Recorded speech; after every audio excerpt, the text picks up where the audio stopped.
गरमागरम असे साबुदाणे वडे. रोज रोजचे पोहे उपमा खाऊन तुम्हाला कंटाळा आलाय, काहीतरी वेगळा नाश्ता ट्राय करायचा आहे, तर तुम्ही हे साबुदाणे वडे नक्की करून बघा. प्रमाणात मेजरमेंट घातलं की एकदम परफेक्ट बनतात. तुम्ही पाहू शकता बाहेरून किती क्रिस्पी झालेला आहे. छान असा आपल्याला आवाज येतोय आणि आतून एकदम सॉफ्ट आहे. हे बघा, मस्त आपला साबुदाणा वडा फुललेला आहे आणि हा खायला एकदम अप्रतिम लागतो. तुम्ही नक्की ट्राय करून बघा. चला तर आपण रेसिपीला सुरुवात करूया. नमस्कार, राजनंदा फूड रेसिपीज अँड ब्लॉग्समध्ये तुमचं स्वागत आहे. साबुदाणे वडे बनवण्यासाठी 2 वाट्या साबुदाणे घ्यायचे. 2 वाट्या म्हणजेच हे पाव किलो साबुदाणे आहेत आणि ते आपल्याला आता भिजत घालायचे आहेत. तर आपण एकदा ह्याला स्वच्छ पाण्याने धुवून घेऊ आणि नंतर आपण ह्याला भिजत घालू. तर इथे पाणी घालूया आणि हे स्वच्छ असे धुवून घ्यायचे. मी ते पाणी काढून घेते. इथे मी पाणी काढून घेतलेलं आहे. आता आपण साबुदाणे भिजवण्यासाठी यामध्ये पाणी घालूया. जितके साबुदाणे आहेत तितक्याच प्रमाणात आपल्याला पाणी घ्यायचं आहे. जास्त पाणी घालायचं नाही, नाहीतर साबुदाणे जास्त भिजतात आणि आपले साबुदाणे वडे व्यवस्थित बनणार नाहीत. आता आपण भांड्यावर झाकण ठेवूया आणि हे आपल्याला 4 ते 5 तास असंच भिजत ठेवायचं आहे. तर आता तुम्ही पाहू शकता आपले साबुदाणे व्यवस्थित असे भिजलेले आहेत. 4 ते 5 तास झालेले आहेत. अजिबात ओव्हरसोक झालेले नाही आहेत. चला तर साबुदाणे वडे बनवूया. सुरुवातीला आपण इथे घेणार आहोत एक परात. सुरुवातीला परातीमध्ये भिजवलेले साबुदाणे काढून घेऊया.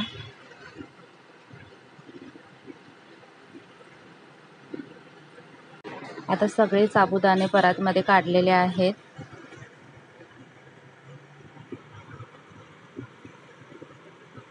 तर याच्यामध्ये आता आपण घालूया पाऊण वाटी भाजलेला शेंगदाण्याचा कूट. तुम्ही इथे 1 वाटी ही कूट घालू शकता. आपला कूट घालून झालाय. याच्यामध्ये घालूया थोडा कढीपत्ता. ते मी बारीक चिरून घेतलेला आहे कढीपत्ता. तसेच 5 ते 6 बारीक चिरलेल्या मिरच्या.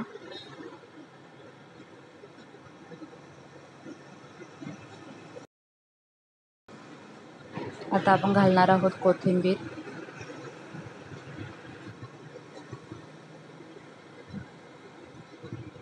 आणि चवीप्रमाणे मीठ.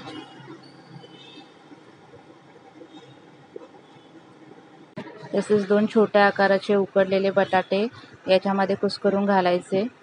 याच्यामध्ये जास्त बटाटे घालायचे नाहीत, त्यामुळे आपले वडे तेलामध्ये फुटू शकतात. आता आपलं सगळं साहित्य याच्यामध्ये घालून झालेलं आहे. तर हे सगळं मिश्रण आपण एकत्र करूया. हे सगळं मिश्रण जशा प्रकारे आपण कणिक मळतो तशाच प्रकारे आपल्याला हे सगळं मिश्रण मळून त्याचा गोळा बनवून घ्यायचा आहे. तर याच्यामध्ये पाण्याचा वापर अजिबात करायचा नाही. जर तुम्हाला गोळा मळता येत नसेल तरच आपल्याला थोडंसं पाणी याच्यामध्ये यूज करायचं आणि हा गोळा मळून घ्यायचा. तर तुम्ही पाहू शकता आता आपण चपातीच्या पिठाप्रमाणे हा गोळा मळून घेतलेला आहे. इथे मी थोडंसं तेल घालून आणि थोडा वेळ आपण मळून घेऊया.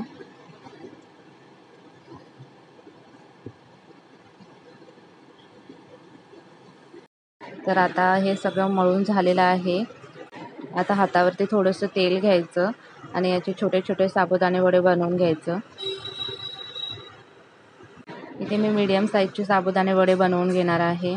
तुम्हाला जी साईज हवी असेल त्या साईजमध्ये साबुदाणे वडे बनवून घ्या. तुम्ही पाहू शकता अशा पद्धतीने आपल्याला हे वडे बनवून घ्यायचे आहेत.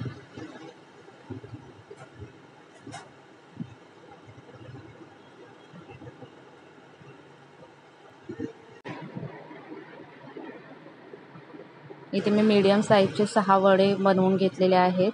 तर आपण आता एका कढईमध्ये तेल घेऊया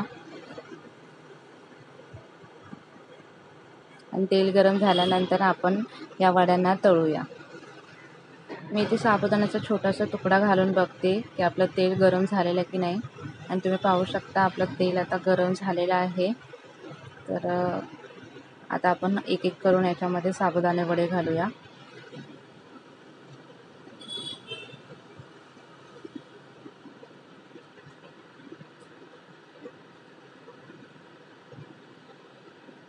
मीडियम गॅसवरच हे साबुदाणे वडे तळून घ्यायचे.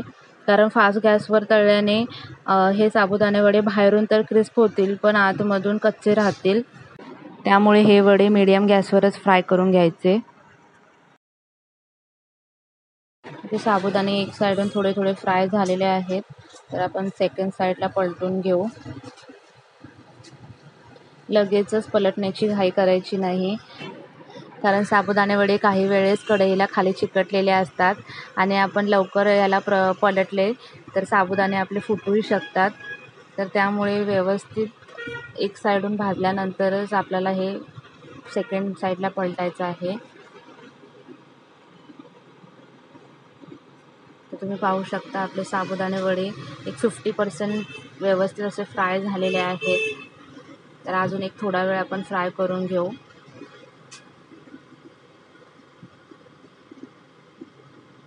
आणि तुम्ही या चॅनलवर जर नवीन असाल तर या चॅनलला लाईक, शेअर आणि सबस्क्राईब करायला विसरू नका. तुम्ही पाहू शकता आपले साबुदाणे वडे तयार झालेले आहेत. तुम्ही ही रेसिपी नक्की करून बघा आणि आवडल्यास या चॅनलला लाईक, शेअर, सबस्क्राईब करायला विसरू नका.